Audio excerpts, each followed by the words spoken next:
Alright, hey there party people. So I decided we're gonna start with some basics, right? I've done some kind of more complicated investing strategies and things of that nature. Let's go to the beginning, right? Let's say you've never bought a house, you've never sold a house, you've been renting your whole life. Let's talk about how we get this process started and all the way to the finish. So I'm gonna start with a couple blogs about lending and how that works, and the reason is that's where you should start, right? Unless you have a couple $100,000 in the bank and you can just buy with cash, you're probably going to have to get a loan. The thing about loans is the people that have the money, they make the rules, so we have to follow all their rules. But that's going to be sort of the second blog. What we want to talk about with this one is why we want to start with lending and how we want to go about it. So obviously the United States is an absolutely giant country. Every state has its own real estate laws, its own regulations. Lending is currently nationally regulated, but it's still complicated. Right? Colorado has its own laws and we've got to follow those. And so I would like to say I don't really like big national lenders. Big banks generally don't do as good a job. Big lending institutions, the internet companies. I've heard lots of success stories, but I've heard plenty of not success stories.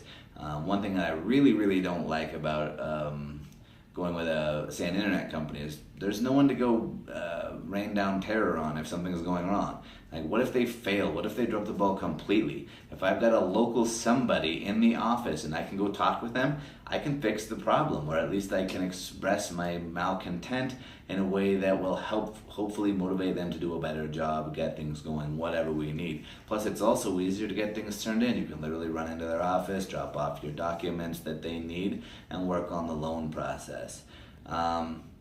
What I think everyone should start with is one, finding a good lender. There's lots of ways to do that. You can interview them, or you can talk with a real estate professional like myself who has years and years of experience, and I can recommend some lenders to you.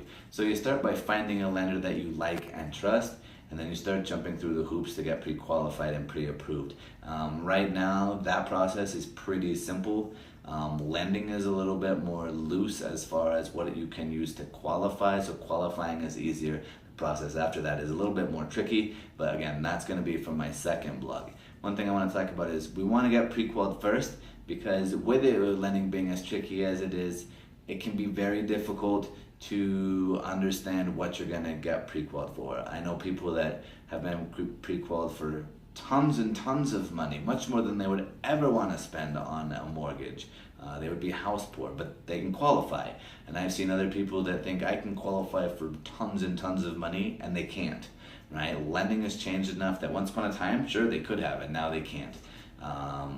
Lending was fast and loose, that caused the problem. Now it's much less fast and loose, and it's more difficult. So let's say you got pre-qualified. You think that you can afford a $300,000 house. You get on the internet, you see what the payment is. You're like, oh, we can totally afford that. We've been paying more than that in rent for the past 10 years, right? Say you decide I can afford a $300,000 house. Your realtor takes you out. You go look at a handful of $300,000 houses, and you love them. You love them, love them, love them. Then you go talk with your lender. Your lender says, hey, you're pre-qualified for $200,000. Every house you look at that costs $200,000 will be a disappointment to you. It's just the way it is. A $300,000 house is awesome. A $200,000 house is awesome. But comparing one to the others, the $200,000 is going to lose every time. So now every house you look at makes you sad, not happy. The buying process is kind of ruined for you now. You don't like what you can buy, and it creates a level of animosity or a level of sadness that I want to avoid. So we start with lending so that we are making the right choices right from the get-go. And really, that's the biggest deal, right? Jumping through the hoops, figuring it out, making sure you can borrow. Because the other side is sometimes you can't borrow. Sometimes there's things on your credit you didn't even know. Sometimes they're not even your things. Somebody else ruined your credit for you. It's a complete accident. And you've got to get those things taken off. That comes up with all the lending. So we want to jump through all those hoops right away so that the process is easy and fast. The other thing is, sellers want a pre-approval letter with their purchase. When you put in an offer, if you're not pre-approved, a lot of them won't even consider looking at your offer. And in a competitive market like we have now, that's a big deal. You want to win that battle, and one way to win it is to have a good lender that's local, that's helpful, that they can contact, they being the sellers and the listing agent, and make sure that things can go smooth and well, and you're well cared for, and you win that bidding war if there is one, because you have a good local lender. So Have a lovely weekend, and we'll catch up with you soon. Bye bye.